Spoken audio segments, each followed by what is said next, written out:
High, আশা করছি তোমরা সকলে খুব ভালো আছো। আমি এখন একটু ভালো আছি। ভালো না থাকলে কি করে হবে? ভালো না থাকলে হয়তো একদিন মরেই যাব। তো মরে যাওয়ার আগে একটু ঘুরে নিই। তাই বড়মশাইকে বললাম, দেখো আমি কিন্তু রেডি সেডি হয়ে নিয়েছি, কোথায় ঘুরতে নিয়ে যাবে বলো। বললো ঠিক আছে চলো, তোমাকে কাছাকাছি স্বামী শ্রী নারায়ণের মন্দিরেই নিয়ে যাই। তো চলো গেলাম। কাছাকাছি বলতে তোমাদের জায়গাটার ঠিকানাটা দিয়ে দিই। বারাইপুর থেকে আমতলা হয়ে বেশ আধা ঘন্টা বাইকে আসলেই কিন্তু এই মন্দিরটা, একদম আল্ট্রাটেক সিমেন্টের কোম্পানির সামনেই একদম এই মন্দিরটা। আর আমরা এসেছিলাম বিকালবেলা, আর চারিদিকটা অসম্ভব সুন্দর। আর মন্দিরের গায়ের যেসব কারুকার্য আছে সেগুলো তো আর বলার কোনো ভাষাই রাখে না। জানো তো, মন্দিরের ভিতরে কিন্তু কোনো রকমভাবে ফটো বা ভিডিওগ্রাফি অ্যালাউ ছিল না, তাই আর ভিতরে কোনো রকম ভিডিও বা ফটোগ্রাফি আমরা করিনি।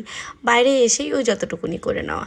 ভিতরে প্রচণ্ড ঠান্ডা ছিল, মানে পাথরের একটা সুন্দর ঠান্ডা, কোনো রকম এসি কিন্তু ছিল না, কিন্তু পাথরের একটা সুন্দর ঠান্ডা কাজ করছিল। আর বাইরে এসে যে প্রচণ্ড রোদ, আর কি বলবো। এদিকে দেখো আমাদের কিন্তু ভিতরটা সম্পূর্ণ ভিজিট করা হয়ে গেছে। এখনই আমার হিরোটার একটু ভিডিও নেওয়ার পালা। সে বলছিল আমাকে একটু ভিডিও করো, ওই কিনা তাই একটু ভিডিও করছিলাম। আর এদিকে ওই যে সূর্য মামা দূরে ডুব মারছে, তাই ভাবলাম সূর্য মামা একেবারে ডুব মারার আগেই আমরা একটু চায়ে কিন্তু গলাটা ভিজে নিলে কিন্তু খারাপ হয় না। তাই ওনাদের ক্যান্টিনে গিয়েই নিয়ে নিয়েছিলাম আমাদের তিনজনের জন্য 3টে চায়ের টেস্ট দারুণ ছিল। আর বড়মশাই নিয়ে নিয়েছিল এখানে ধোকলা খেতে তোমাদের কার কার ভালো লাগে বলো। আমার কিন্তু দারুণ ভালো লাগে।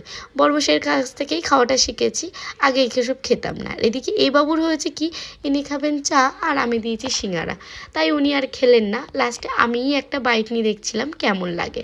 ওই একটু ওনাদের সস লাগিয়ে এখানে একটু খেয়ে দেখে নিচ্ছিলাম। খেতে কিন্তু দারুণ ছিল। তোমরা কারা কারা এই মন্দিরটাতে এসছো অবশ্যই কিন্তু আমার কমেন্টে জানিও।